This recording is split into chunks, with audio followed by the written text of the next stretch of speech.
คนไข้เนี่ยเป็นมะเร็งก็ระยะก็ถ้าทางประกันก็ระยะ3คำถามที่หมอถามเราคือไม่ร้องไห้เราก็แบบไปกับแม่ไงมองหน้ากันต้องร้องได้หรอคะถ้าเรามัวแต่หาสาเหตุว่าฉันเป็นเพราะอะไรพี่อาจจะไม่อยู่ตรงนี้ก็ได้นะจับได้ปะได้ทำไม ข้างนี้มีข้างนี้แบนไงว่าใช่ป่ะแต่ว่าไม่แต่ฟังไม่ได้สังเกตแล้วแกมาจับฉันทำไม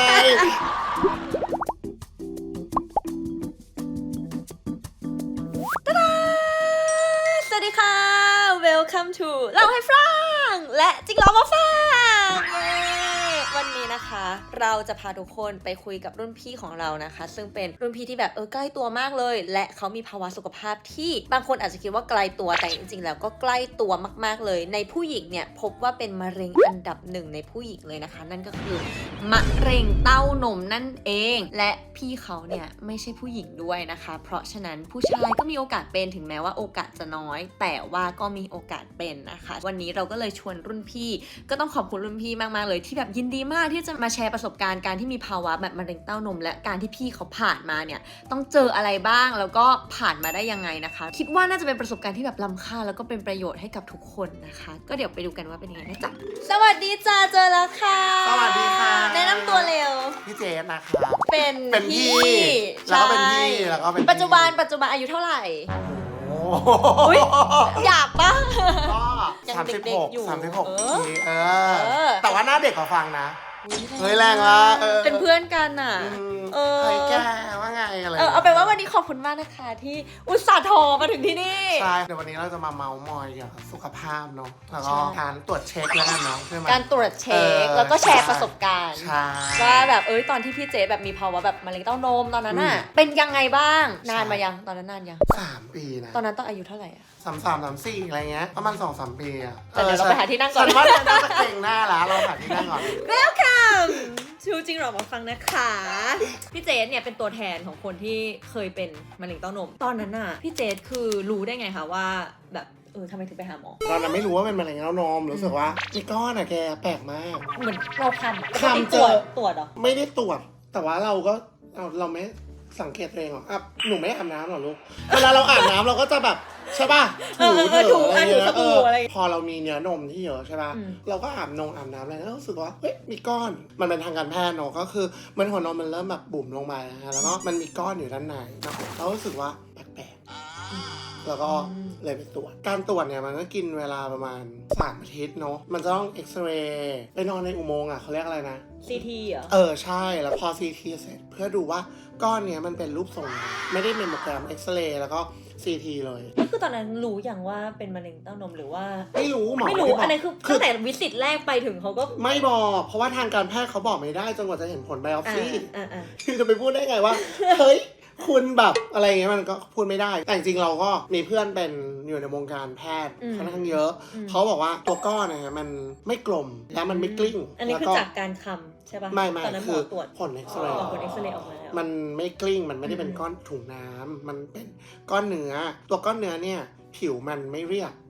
พอผิวมันไม่เรียบเนี่ยเพื่อนก็ไม่กล้าพูดว่าแล้วก็ต้องรอผลเอ็กซเรย์ไบออปซี่มันต้องมีไบออปซี่มันคือเป็นปืนยาวๆที่จะยิงเข้าไปสมมุติว่านี่เป็นเต้านมแล้วนี่ปุ๊บทีหนึ่งอะไรเงี้ยแล้วก็เอาชิ้นเนื้อมายาวๆเหมือนพยาธิเลยก็เอาไปตรวจซึ่งมันต้องรอผลประมาณอาทิตย์นึงสิ่งที่ฉันทำก็คือไปเที่ยวไม่คืออยากรู้ว่าในตอนนั้นคือเครียดไหมบางอย่างว่าฉันมีโอกาสจะแบบเป็นมะเร็งเต้านมนะหรือว่าตอนนั้นคือไม่ได้คิดถึงเลยไม่มีในหัวเลยก็คิดว่าเป็นก็เป็นคือเป็นคนคิดแบบถ้าเป็นจะเป็นยังไงไม่เป็นจะเป็นยังไงถ้าเป็น worst case scenario คือคีโมฉายแสงเนาะทานยา5 ปีเนาะแต่ถ้าไม่เป็นก็ผ่าก้อนออกหมอบอกว่าไซส์มันประมาณ 3-4 เซนมันค่อนข้างใหญ่ยังไงก็ต้องผ่าเราก็ยังไงก็ต้องผ่าแต่แค่ว่า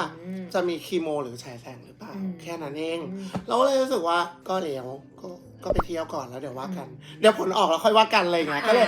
ไปเที่ยวแล้วก็กลับมาฟังผล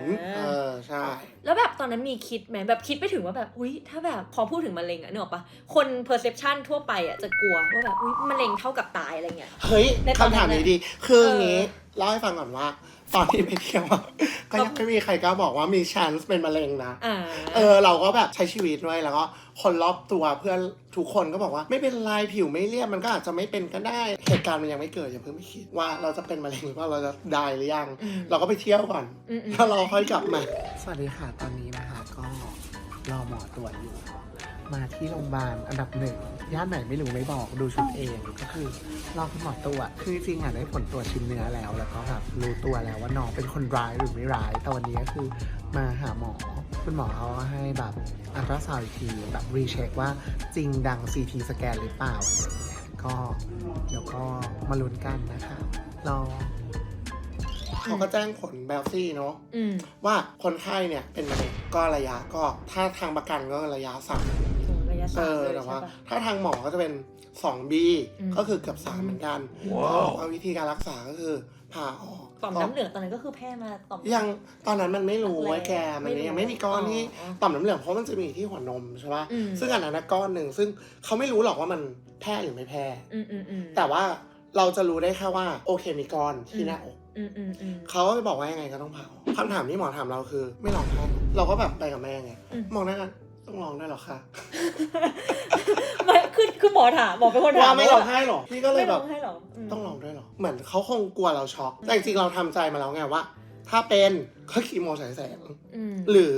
รักษาไปตามอาการถ้าไม่เป็นก็ผ่าก้อนเนื้อออกคือก็อย่างที่บอกว่าคิดเป็น logic thinking ไงก็คือคิดว่า worst case scenario สิ่งที่มันจะเกิดขึ้นคืออะไรfinal ก็คือได้คนทุกคนก็ต้องตายมันไม่ได้สวยหรูนะคนเกิดมีทุกวันคนตายมีทุกวันแล้วเราไปมายอะไรในเมื่อทุกวันนี้ที่เราใช้ชีวิตก่อนหน้านี้3 ปีแล้วเราก็รู้สึกว่าเราทำทุกอย่างดีที่สุดกับคนที่เรารักทั้งหมดแล้วเช็คลิสต์เราครบหมดแล้วเราเสียดายอะไรเราเป็นคนที่อยากทำเลยเราจะไม่รออยากให้อะไรใครอยากทำอะไรให้ใครทำเลยเราไม่รอวันนั้นเราก็เลยรู้สึกว่าเราโชคดีจังที่เรารู้ก่อนครั้งแรกมันยากเสมอหมายถึงว่าอะไรที่เราไม่เคยรู้มันจะรู้สึกน่ากลัวสำหรับมะเร็งคือมันมีทางรักษาได้และรักษาไม่ได้นะบางคนคิดว่ามะเร็งเท่ากับตายแต่จริงๆแล้วคือมันมีหลายชนิดที่รักษาได้หรือทุกคนในร่างกายมีเชื้อมะเร็งหมดนะอันนี้หมอฟังก็ทราบใช่ไหมซึ่งมันจะเยอะหรือว่ามันจะน้อยมันก็แล้วแต่เคสเนาะแต่จริงนะหมายถึงว่าพอถามทุกคนสุดท้ายแบบคนแก่ๆอะไรก็จะบอกว่าแบบสิ่งที่เสียดายที่สุดถ้าสมมติว่าแบบเสียชีวิตไปก็คือแบบการรีเกตในช่วงนั้นน่าจะทำแบบนั้นแล้วในตอนนั้นพอทราบแล้วมีกระบวนการรักษายังไงต่อคะทุกการตรวจเนี่ยต้องมี second opinion ไม่ว่าหมอจะเก่งยังไงต้องมี second opinion แล้วก็ third opinion แล้วก็ fourth opinion เฮ้ยอันนี้เยอะไปละเฮ้ยไม่เพราะว่าปึกทุกโรงพยาบาลเลยแกแบบว่าเหมือนแบบอันนี้เป็นตัวอย่างของการช้อปปิ้ง around ใช่เพราะว่ามีเพื่อนทำอยู่ในแบบวงการแพทย์เนาะเขาก็ส่งผลไปให้แบบหมอมะเร็งหลายๆที่ช่วยกันดูอะไรเงี้ยก็ผลก็คือใช่ละพี่เจสแบบมีคนในครอบครัวเป็นไหมคะไม่มีเลยไม่มี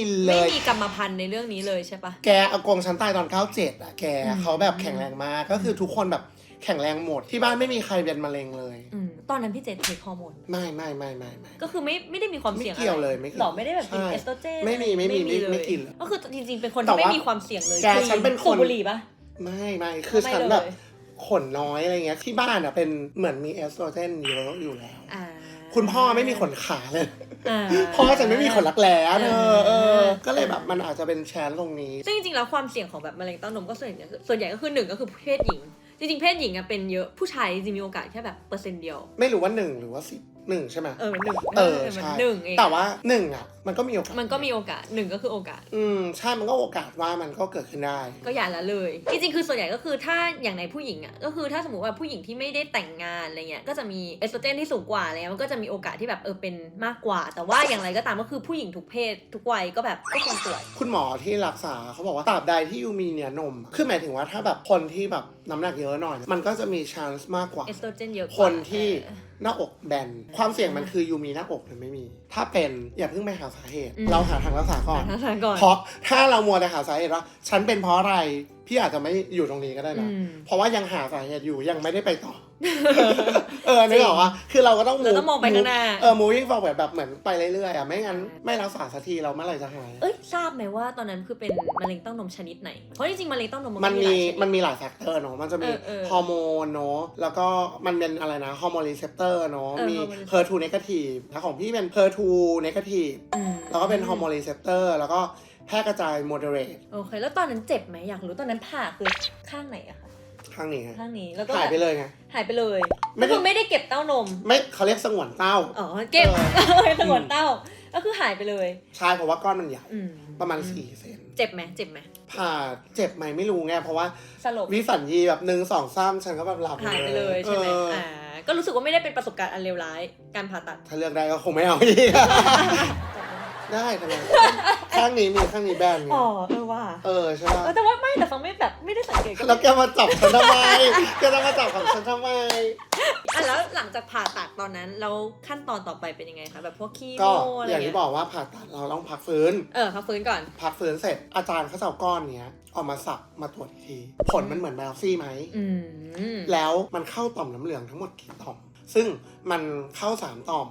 ทางการแพทย์มันจะเป็น2B แต่ถ้า4 ต่อมมันจะเป็นเสลด3ต่อมน้ำเหลืองมันมีทั่วร่างกายเนอะอยู่ตรงหน้าอกมันก็เข้าอยู่แล้วว่าใช่ตัวเสร็จอาจารย์ก็จะวางแผนการรักษาให้ซึ่งอาจารย์บอกว่าอายุยังน้อยอยากจะขอให้ทำทั้งคีโมและฉายแสงและกินยาฮอร์โมนคือเหมือนรักษาแบบเต็มรูปมีการคีโมประมาณ6 ครั้งเสร็จแล้วก็จะมีฉายแสงประมาณ25 ครั้งนะทานยาฮอร์โมนก็คือทามอกซิเฟนฉันต้องกินยาต้านฮอร์โมนไม่ถึงงงปะ5 ปีนี่ก็คือน่าจะ3 ปีละตอนนี้ก็เหมือนเช็คอัพทุก4 เดือน6 เดือนอะไรเงี้ยดูว่าแบบแล้วแต่หมอซึ่งจริงๆนั่นแหละก็คือการรักษามันก็มีหลายวิธีซึ่งจริงๆมันแล้วแต่ชนิดที่เป็นด้วยใช่อย่างบางคนคีโมก่อนผ่าทีหลังเพราะก้อนมันใหญ่มากบางคนผ่าเลยไม่ต้องคีโมฉายแสงคือมันแล้วแต่เคสนะใช่ยาก็มีหลายแบบด้วยเดี๋ยวนี้จริงๆมันมียาทันสมัยแบบยาพุ่งเป้ายาอะไรเงี้ยแบบหมายถึงว่าบางชนิดเขาเรียก target therapy คนเนี่ยจะกลัวไปก่อนอย่าเพิ่งกลัวเหมือนที่ยูชอบถามว่ามะเร็งเท่ากับตายหรือเปล่า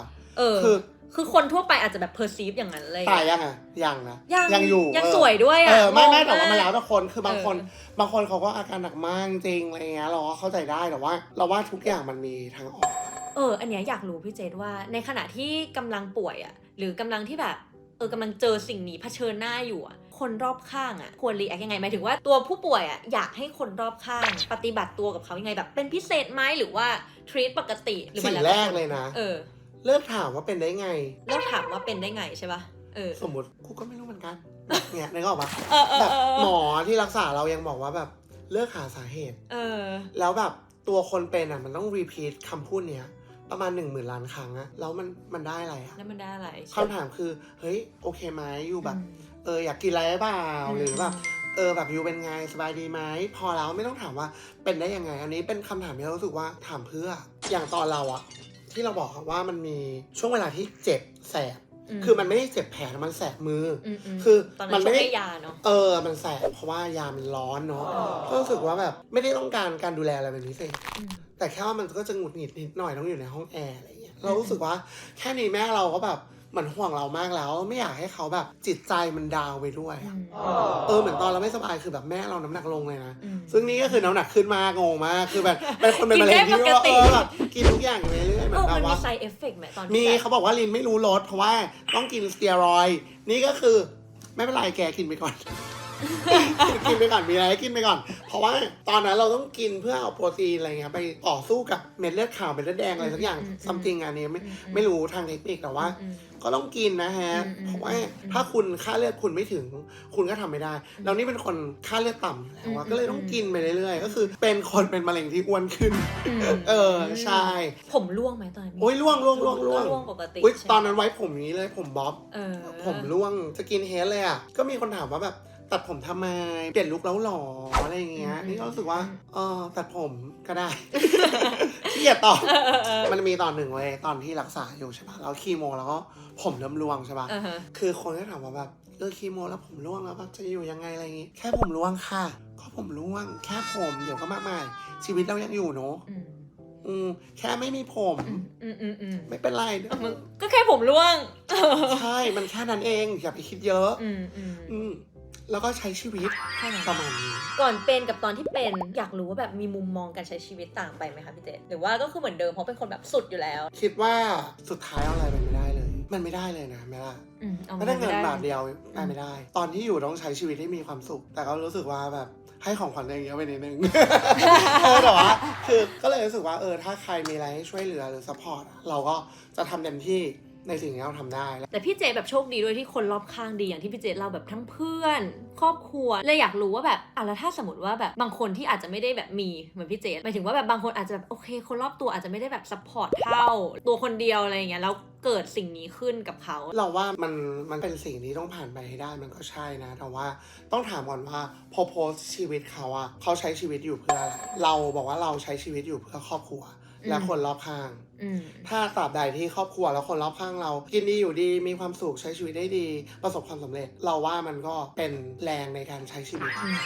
ถ้าใช้ชีวิตอยู่เพื่อตัวเองมันก็แค่ตัวเราแต่ถ้าเราใช้ชีวิตอยู่เพื่อคนอื่นเราก็ต้องอยู่ต่อไปมันไม่มีไว้ฟังคนที่มันไม่มีใครอย่างน้อยก็ต้องมีน้องหมา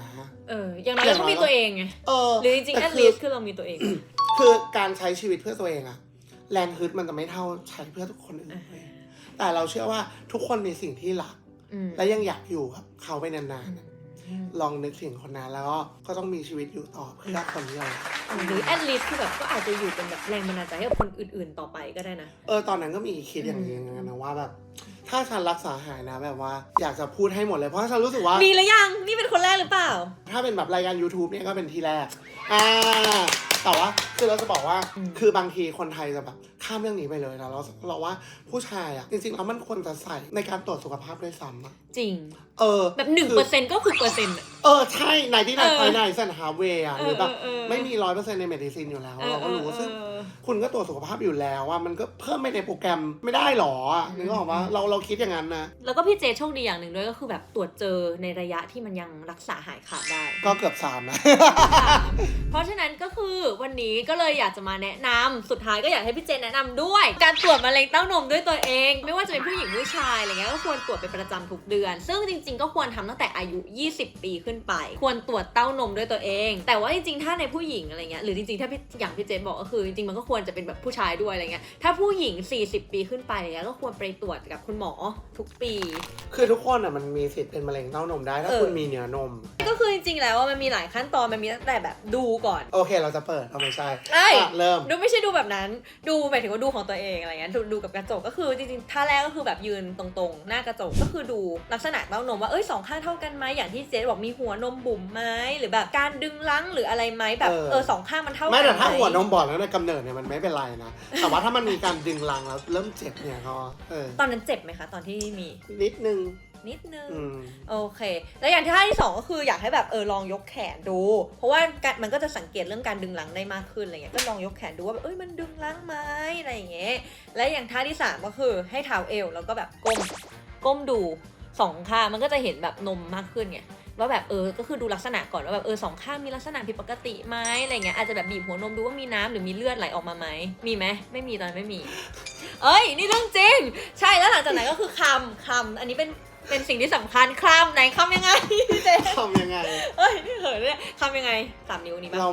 าไม่เคยคำไม่เคยคำเองเราก็คือแต่ตอนนั้นอาบน้ำจับไงแปลกว่ะคำก็อาจจะใช้แบบปลายนิ้ว3 นิ้วก็ได้นะคะแล้วก็คำแบบมันไม่เหมือนก็คือแต่ถ้าสมมติคนใหญ่มากก็ใช้4 นิ้วก็ได้ค่ะ4 นิ้วก็ได้จริงๆก็คือได้หมดแล้วก็แบบคำเป็นกลมๆอย่างเงี้ยแล้วก็ให้ทั่วเต้านม2ข้างนะคะจริงๆก็คือแนะนำให้ทำทุกเดือนหลังมีประจำเดือนก็ได้ในผู้หญิงนะคะเพราะว่าเต้านมเนี่ยจะคัดตึงน้อยที่สุดในช่วงหลังมีประจำเดือนจริงๆมันทำได้ทุกวันแหละหลังอาบน้ำถ้าสำหรับผู้ชายก็หมายถึงว่าอาบน้ำก็จับได้ปะแล้วอยู่ไม่ถูสบู่ใช่แต่ถ้าผู้หญิงก็หลังมีประจำเดือนมันคำง่ายสุดไงแล้วก็อย่าลืมคำบริเวณแบบรักแร้ด้วยอะไรเงี้ยแล้วถ้าสมมติมีก้อนอะไรเงี้ยก็แนะนำว่าให้ไปตรวจกับคุณหมอเพิ่มเติมเผื่อทำการวินิจฉัยเพิ่มเติมโดยการแบบอัลตราซาวด์หรือทำแมมโมแกรมหรือว่าอาจอย่างทัพพี่เจก็คือเข้าอุโมงค์เลยใช่ไหม CT ก็คือแบบฉีดสีไปเลยจริงจังมากงงมากใช่ค่ะซึ่งก็รู้สึกว่าเป็นเรื่องสำคัญแต่อย่างไรก็ตามก็อยากจะแบบบอกว่าไม่ใช่ทุกคนที่มีก้อนคือบางคนแค่มีก้อนก็จะแบบตื่นตระหนกไปแล้วว่าแบบฉันเป็นมะเร็งอะไรเงี้ยซึ่งจริงๆแล้วก้อนมันเกิดได้จากหลายสาเหตุมากอาจจะเป็นถุงน้ำหรืออาจจะเป็นการเปลี่ยนแปลงปกติของแบบเต้านมอะไรก็ได้อะไรเงี้ยค่ะก็เลยแนะนำว่าถ้ามีก้อนก็อย่าเพิ่งตื่นตระหนกตกใจจนเกินไปแล้วก็ไปพบแพทย์เพื่อตรวจวินิจฉัยเพิ่มเติมแล้วก็ถ้าวินิจฉัยได้เร็วอะไรเงี้ยการรักษาก็จะเร็วแล้วมันก็มีโอกาสที่จะหายก็เลยแบบอย่าเพิ่งตื่นตระหนกตกใจจนเกินไปแล้วก็อย่าแต่ว่าก็อย่าละเลยแล้วก็ใช้ชีวิตทุกวันให้เต็มที่นะคะ โอเคสุดท้ายแล้วอยากให้พี่เจดแบบฝากอะไรถึงคนดู หรือคนที่กำลังเผชิญหน้ากับสิ่งนี้อยู่ฝากให้กำลังใจอะไรหน่อยไหม ค่ะก็ฝากติดตามช่องไม่ใช่ไม่มีอะไร